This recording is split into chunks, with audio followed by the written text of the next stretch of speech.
आइए स्टूडेंट्स, आज हम बात करते हैं ब्रांच अकाउंटिंग की। ब्रांच अकाउंटिंग क्या होता है? सबसे पहले तो हमें ये क्लियर करना है कि ब्रांच क्या होती है। ब्रांच ऑर्गेनाइजेशन का ही एक पार्ट होता है और ऑर्गेनाइजेशन यहां पे बोला जाता है हेड ऑफिस। ऐसे ब्रांच एक डिवीजन भी हो सकती है, एक सब डिवीजन भी हो सकती है, एक कंपोनेंट, एक डिपार्टमेंट। किसका? मेन हेड ऑफिस का। जो किस लिए ओपन की जाती हैं ब्रांच? कि जब सेल्स इंक्रीज करते हैं या प्रोडक्शन इंक्रीज करना है या बिजनेस को एक्सपेंड करना है, तो ऑर्गेनाइजेशंस अपने रिटेल आउटलेट्स को सेटअप करती है या शॉप्स ओपन करती है, जिनको ब्रांच कहा जाता है। जैसे आपने देखा होगा, लाइफस्टाइल की बहुत सारी ब्रांचेज हैं, शॉपर स्टॉप की हैं, बिट्टू टिक्की वाला BTW की है, वेस्ट साइड की है, पेंटालून्स के जो एक्सक्लूसिव शोरूम होते हैं, जैसे फैशन प्लैनेट है के नाम से है, बाटा के शोरूम है, पीटर इंग्लैंड के शोरूम है, जो डायरेक्टली कंपनी ओन्ड होते हैं, उनको वो जो एक्सक्लूसिव शोरूम होते हैं, तो वो सब क्या है? ब्रांच है। ये किस लिए किया जाता है? कि डायरेक्टली वो कस्टमर तक अपनी गुड्स को सेल कर सकें, कस्टमर बेस को इंक्रीज कर सकें। तो इस चीज को बोलते हैं कि एक यूनिट होती है, इसको यूनिट्स भी बोल सकते हैं कि यूनिट होती है किसकी? मेन हेड ऑफिस की, जो बिजनेस को इंक्रीज करने के लिए यूज की जाती है। तो अब ब्रांच अकाउंटिंग क्या होता है? Systematic recording of trading and other transactions of branch with head office के साथ, या कोई आउटसाइडर है उसके साथ, या अदर ब्रांचेस के साथ कोई डीलिंग हो रही है, तो उन चीजों को रिकॉर्ड किया जा सकता है। आउटसाइडर मींस द कस्टमर्स, और आउटसाइडर का मतलब कस्टमर हो सकता है, कोई डेटर हो सकता है, कोई क्रेडिटर हो सकता है। नेक्स्ट, ब्रांच अकाउंट का जो नेचर है वो नॉमिनल अकाउंट का होता है। उस अकाउंट, ब्रांच अकाउंट में, क्योंकि ये हमें देता है प्रॉफिट है या लॉस है ब्रांच का, हर एक ब्रांच के लिए हम कैलकुलेट करता है। हेड ऑफिस अलग अलग ब्रांचेस का अकाउंट भी प्रिपेयर करता है, तो किस ब्रांच से कितना प्रॉफिट या लॉस हो रहा है वो बताता है, प्लस एसेट और लायबिलिटीज की क्लोजिंग डेट के दिन क्या वैल्यू है, क्या पोजीशन है, वो ये चीज बताता है ब्रांच अकाउंट। अब ब्रांच भी ब्रॉडली दो कैटेगरी में होती है। There are two types of the branches, home और इनलैंड, फॉरेन और ओवरसीज। जिस कंट्री में हेड ऑफिस एग्जिस्ट करता है, उस ही कंट्री में जो भी ब्रांचेस ओपन होंगी, उनको सारा, उन ब्रांचेस को होम ब्रांच या इनलैंड ब्रांच बोला जाता है। और हेड ऑफिस से जिस कंट्री में है, उससे दूसरी कंट्री में अगर ब्रांचेस हैं, तो उसको फॉरेन या ओवरसीज ब्रांच बोला जाएगा। फॉर एग्जांपल कि इंडिया में अगर हेड ऑफिस है, तो जितनी इंडिया के अंदर ब्रांचेस हैं वो सारी की सारी होम और इनलैंड ब्रांच है। और अगर ब्रांच अमेरिका में है, तो वो फॉरेन और ओवरसीज ब्रांच है। हम या आज बात करेंगे होम ब्रांच की। होम ब्रांच भी दो तरह की होती हैं, इंडिपेंडेंट ब्रांचेस और डिपेंडेंट ब्रांचेस। इंडिपेंडेंट ब्रांचेस के केस वो ब्रांचेस होती हैं जो अपना अकाउंट्स का काम, अकाउंटिंग फंक्शन खुद करती हैं, और साथ ही साथ ये ओपन मार्केट से गुड्स परचेज करके भी सेल कर सकती हैं।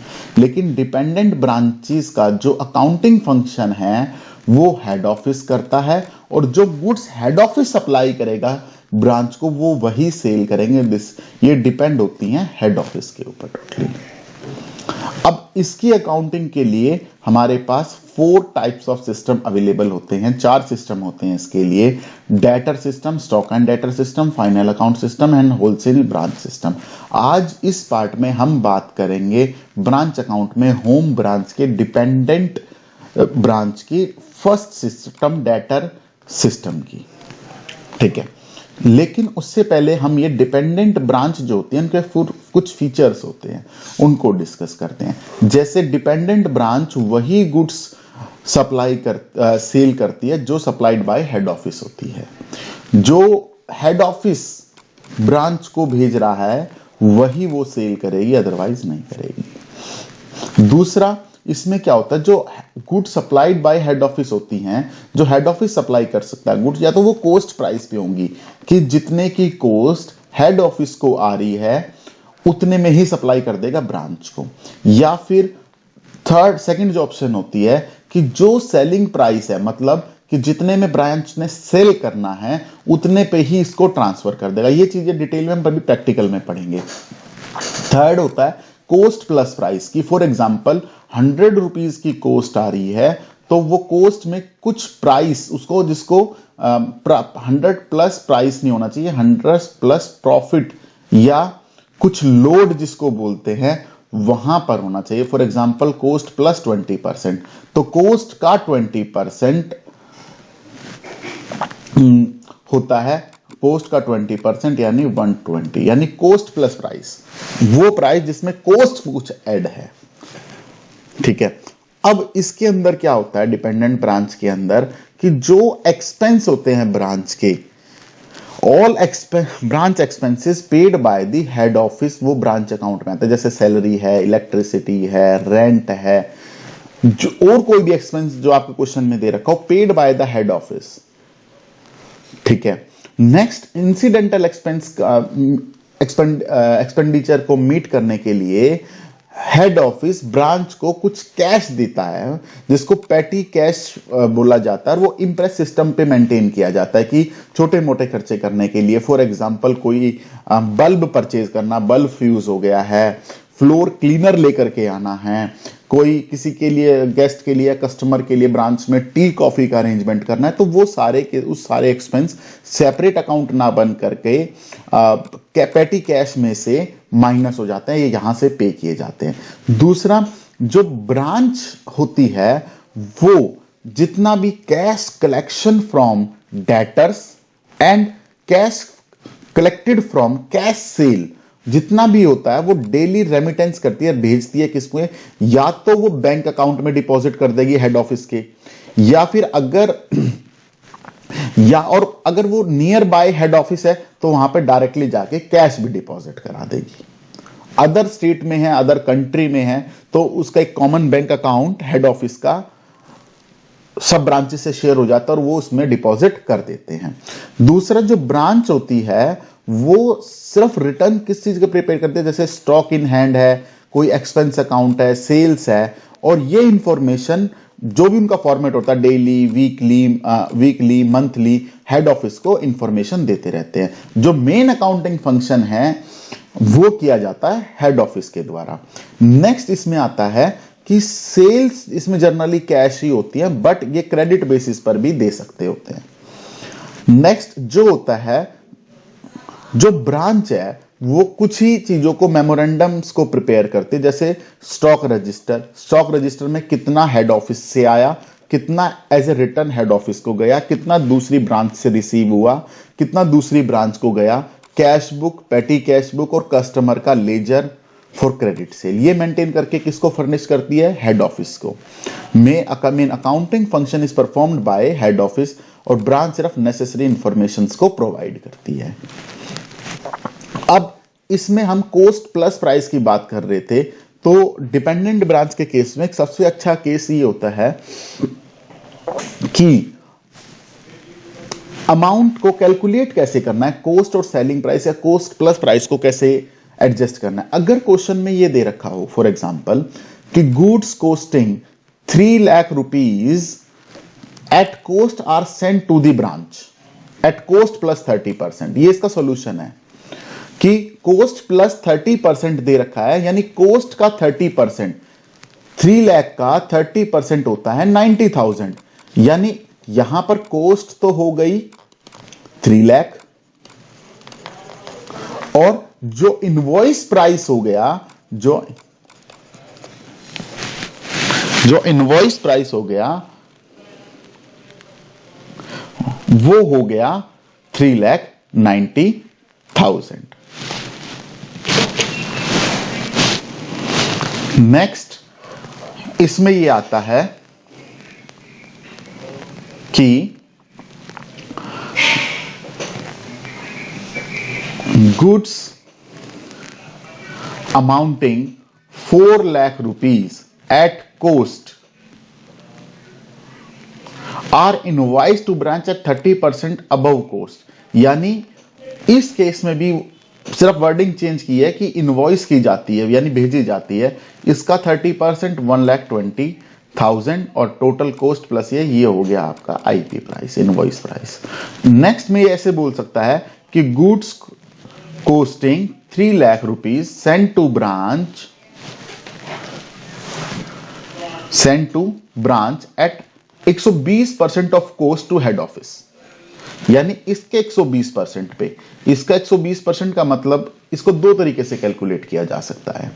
नंबर एक तो 3 लाख रुपीज का 120% कैलकुलेट कर दीजिए, 10 से 10 और 10 से 10 गई, ये बन गया 3,60,000, यानी ये आ गया आपका आईपी प्राइस, यानी और प्रॉफिट आ गया 60,000। दूसरा कि यानी 120% ऑफ कॉस्ट का मतलब यह कि एक्स्ट्रा कितना है, सिर्फ 20%, 20%, 3 लाख का 20% 60,000 और 360 से कैलकुलेट कर लीजिए, 3,60,000 आ गया।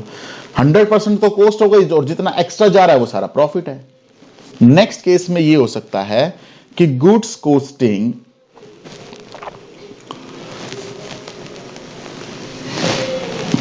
3 lakh rupees are sent to branch at 20% on sales. अब ये तो कॉस्ट है 20%। अब इसका मैं शॉर्ट की भी बताऊंगा, लेकिन एक चीज समझ लीजिए कि लेट सेलिंग प्राइस सेल्स या selling price is x and तो प्रॉफिट कितना हो गया, प्रॉफिट हो गया एक्स का 20% यानी 2.x, सेलिंग प्राइस एक्स का 20%।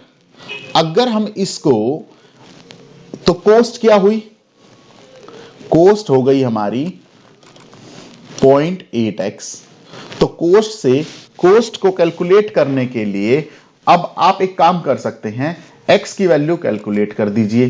कि x की वैल्यू कैलकुलेट करने के लिए हमें क्या करना होगा कि उसके लिए क्या करना होगा कि 3 लाख डिवाइड बाय 0.8, तो x की वैल्यू आ गई 3,75,000। एक तरीका तो ये है कि x की वैल्यू आ गई 3,75,000, यानी कि कॉस्टिंग हो गई हमारी x और सेल्स प्राइस आ गया हमारा 3,75,000, यानी अगर 3,75,000 में से 3 लाख माइनस कर दो तो 75,000 का प्रॉफिट आ गया। एक तो ये तरीका है। दूसरा क्या तरीका है इसका कि एक चीज हम लोग कर सकते हैं, अगर क्वेश्चन में वो ये बोलता है कि 20% ऑन सेल्स, अगर प्रॉफिट गिवन है क्वेश्चन में 20% ऑन सेल यानी 1/5, यानी सेल्स पे 1/5 है, तो ये 1/4 ऑन कॉस्ट होगा। इसका भी मैं इसकी डिटेल बताऊंगा कैसे होता है। सेल से कॉस्ट पे जाना हो तो सेल से न्यूमरेटर को डिनोमिनेटर में से माइनस कर दो, और इसका वाइस वर्सा भी हो सकता है कि अगर प्रॉफिट निकालना है कॉस्ट से सेल पे जाना है तो न्यूमरेटर को डिनोमिनेटर में ऐड कर देंगे तो सेल पर पहुंच जाएंगे। अब ये देखिए डायरेक्टली कि 1/5 ऑन सेल्स तो इसने दे रखा था, मैं कहता हूं 1/4 ऑन कॉस्ट, इसका 1/4 कर दीजिए, इसका 1/4 डायरेक्टली आ जाता है 75,000। ये एक शॉर्ट की है कि 75,000 ऐड करिए कॉस्ट में, प्रॉफिट को ऐड कीजिए 1/4, तो सेलिंग प्राइस आ गया 3,75,000। ये होता कैसे, ये ट्रिक अभी बताता हूं। उसके बाद अगर ये लिखा है goods sent to branch cost to branch account 3 lakh rupees और and goods are sent at cost plus 20%, तो ये good sent to branch cost to branch, cost जो आ रही है ब्रांच की है, हेड ऑफिस की नहीं है। हेड ऑफिस के लिए इनवॉइस प्राइस है। यहां पे कहना मैं ये चाहता हूं अगर कुछ ऐसा लिखा है तो ये सेलिंग प्राइस है और सेलिंग प्राइस है और कॉस्ट प्रॉफिट दे रखा है कॉस्ट का 20%, कॉस्ट प्लस 20%, यानी 20/100 यानी 1/5 ऑन कॉस्ट, यानी 1/6 ऑन सेल्स। यानी ये सेलिंग प्राइस है, इसका 1/6 होता है 50,000, 50,000। इसमें से माइनस करेंगे तो ये आ गई कॉस्ट और ये 3 लाख रुपीस आ गया प्रॉफिट। इसको ऐसे कैलकुलेट करना, ये इनवॉइस प्राइस है। नेक्स्ट बात आती है कि गुड्स रिसीव्ड बाय ब्रांच। ऐसा भी हो सकता है कि गुड्स रिसीव्ड बाय ब्रांच दे रखा है 2,50,000, 2,50,000 and goods in transit available है 50,000। तो ये इनवॉइस प्राइस है। अगेन मैं ये कहना चाहता हूं 3 लाख रुपीस इनवॉइस प्राइस है, सेलिंग प्राइस है, और इसने ये कहा कि goods sent at 125% of cost, 125% of cost, यानी 25% ऑफ कॉस्ट का मतलब है 1/4 ऑन कॉस्ट, यानी 1/5 ऑन सेल्स। इसका 1/5 करेंगे किसका, 3 लाख का, तो इसका 1/5 होता है 60,000, यानी 60,000 का इसमें प्रॉफिट है और जो कॉस्ट है वो 2,40,000 की है। इससे आगे फॉर्मेट हम नेक्स्ट वीडियो में डिस्कस करते हैं। Thank you.